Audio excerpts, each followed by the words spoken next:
નમસ્કાર વિદ્યાર્થી મિત્રો, સ્વાગત છે તમારું તમારી પોતાની યુટ્યુબ ચેનલ માય ટીચિંગ ક્લાસમાં।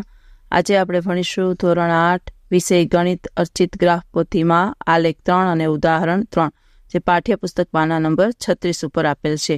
જો શું છે, નીચે આપેલો દ્વિલંબાલેખ જુઓ, તે પરથી માંગેલા પ્રશ્નોના જવાબ લખો। વર્ષ 2005, 6 અને 6, 7નો આપણને માહિતી આપેલી છે। આ બાજુ છે વિદ્યાર્થીઓના મેળવેલા ગુણ અને પછી છે વિષય આપેલા છે। ચાલો પ્રશ્ન નંબર 1 ચાલુ કરીએ। દ્વિલંબાલેખ દ્વારા કઈ માહિતી દર્શાવવામાં આવી છે? તો લખો વિષય દીઠ વિદ્યાર્થીએ મેળવેલ ગુણ। લખી શકો છો વિદ્યાર્થી મિત્રો, વિષય દીઠ વિદ્યાર્થીએ મેળવેલ ગુણ। પછી કયા વિષયના દેખાવમાં સૌથી વધુ વધારો થયો છે? તો ગણિતશાસ્ત્ર વિષયમાં સૌથી વધુ વધારો થયો છે।